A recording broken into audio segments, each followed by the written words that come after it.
Just letting you know this is only my spoiler first impressions of the episode. Check my pinned comment for a free gift related to this video. And to watch my unfiltered reactions with exclusive bonuses, join my Asha Media TV Club. The link is in the description box below. Now, here's my afterthoughts of this episode of Fringe. Very unexpected episode. An expected episode all at once. I'm so curious how in the next 12 episodes it's going to be a wrap-up. Okay, shall we start from the beginning? And put in the comment section what that song was. I don't recognize it as an 80s song. The beats are 80s like. I don't know. Okay, let's start from the beginning. One of my favorites is just the memory of them being in a park and she's making a wish, blowing out her flower, and then that's when the observers hit them. So, considering what September said at the end of episode 22, there was no warning for them to be prepared for this moment. Because I'm thinking if you're going to go back and tell Walter that they're coming, wouldn't September know at least the year and the date of that happening? Or is that one of those time travel rules that couldn't be broken?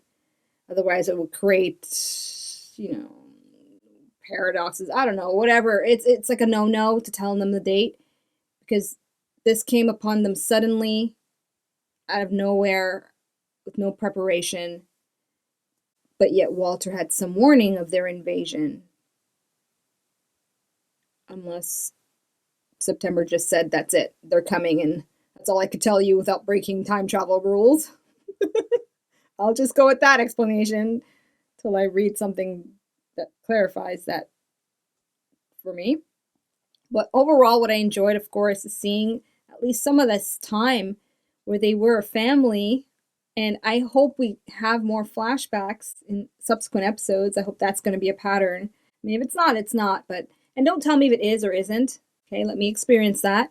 But I'm just telling you right now in the moment that I hope to see those flashbacks so that it makes up for that lost time that they are not showing in the season.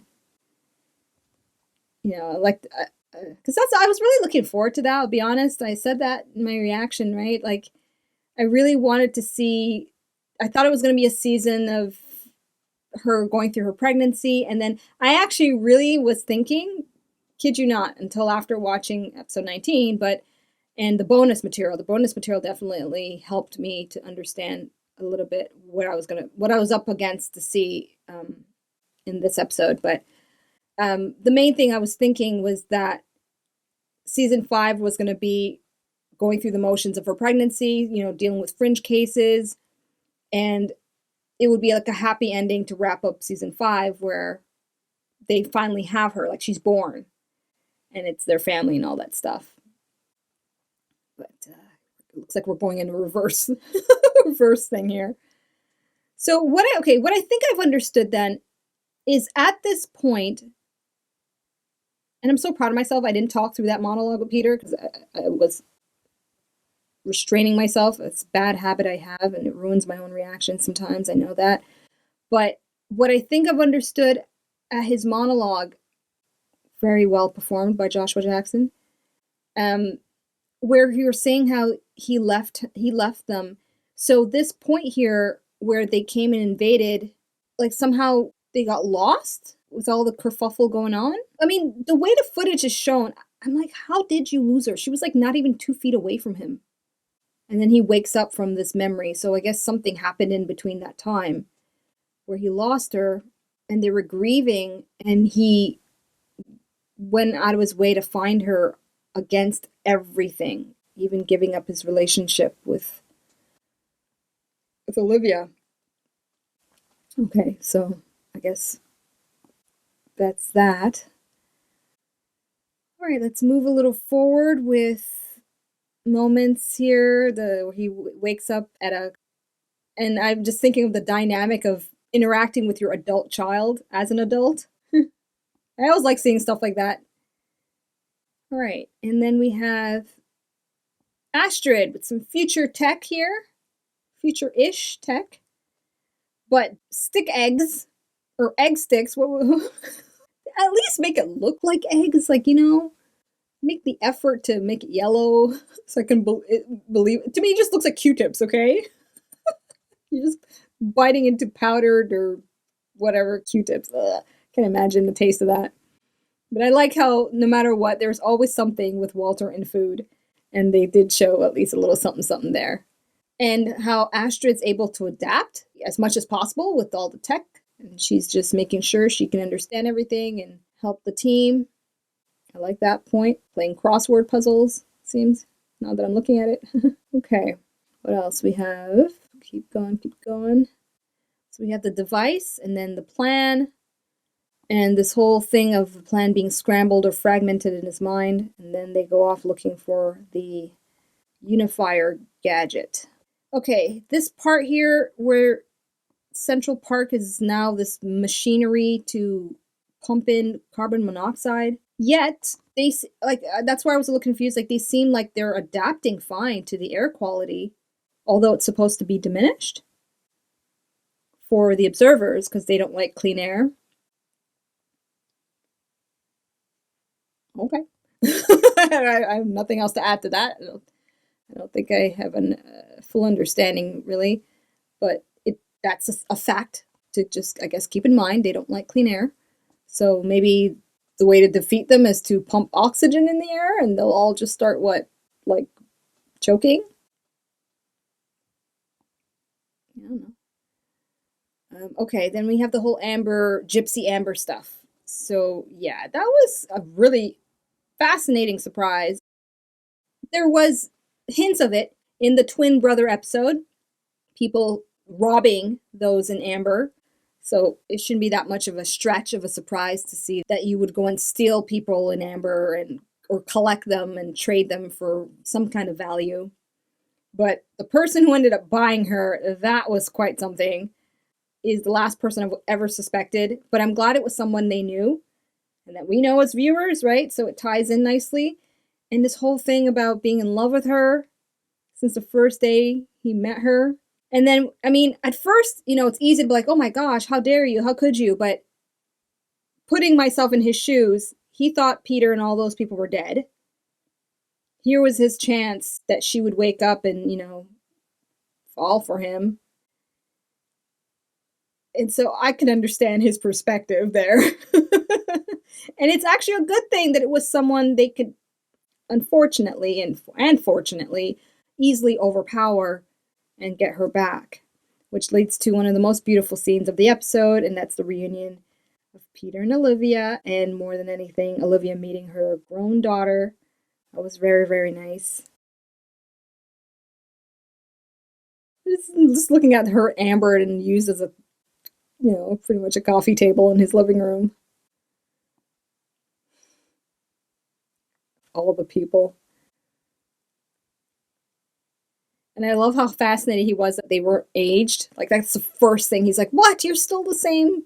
I like how that's used as something to keep the actors not having to put too much aging makeup on them. It's less distracting. Sometimes when the makeup can be a little too obvious, it's a little weird. Like for Broyles, in my opinion. It's a little too many lines on his face. Okay, let's move a little forward more now. The observers. Yeah, and that point where the observer shot at her, at Etta. Yeah, like he blasts her against the wall and she just gets up as if it was nothing. So she's immune to their guns, or maybe she's just used to it. Or, as I said out loud, does she have some kind of protective gear? Like, I'm thinking a bulletproof vest, but maybe a gear that that lessens the blow.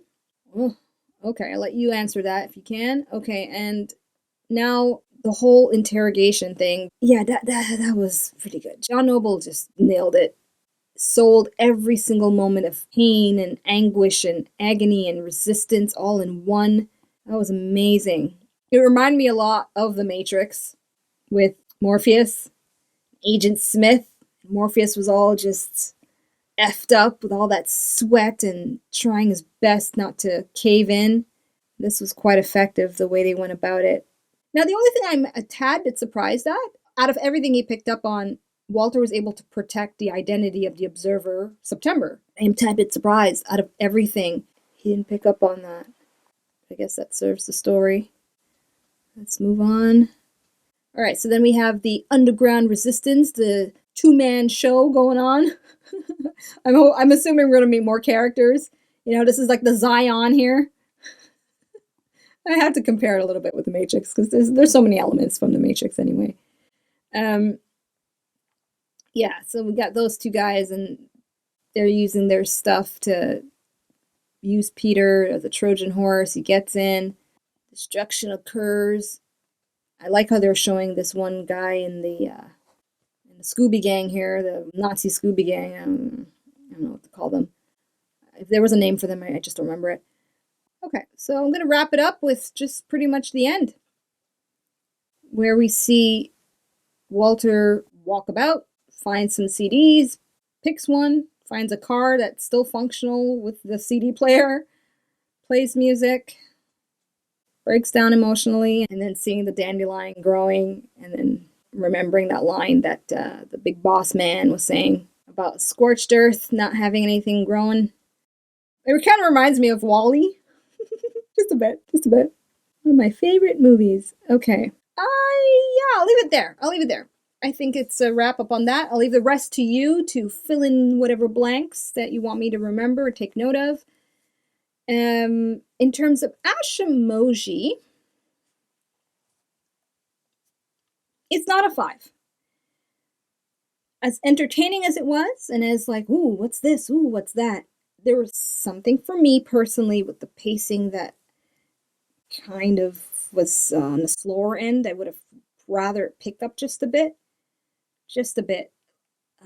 Like episode 22, I thought that, I mean, right now in the moment, it's the most recent episode for me that I could say the pacing was perfection.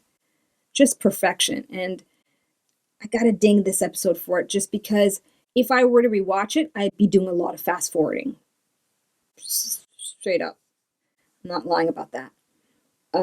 So I'm gonna give it 4.5.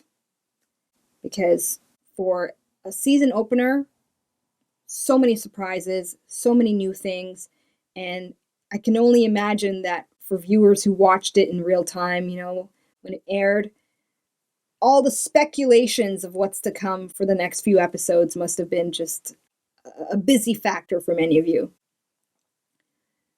So there you have it.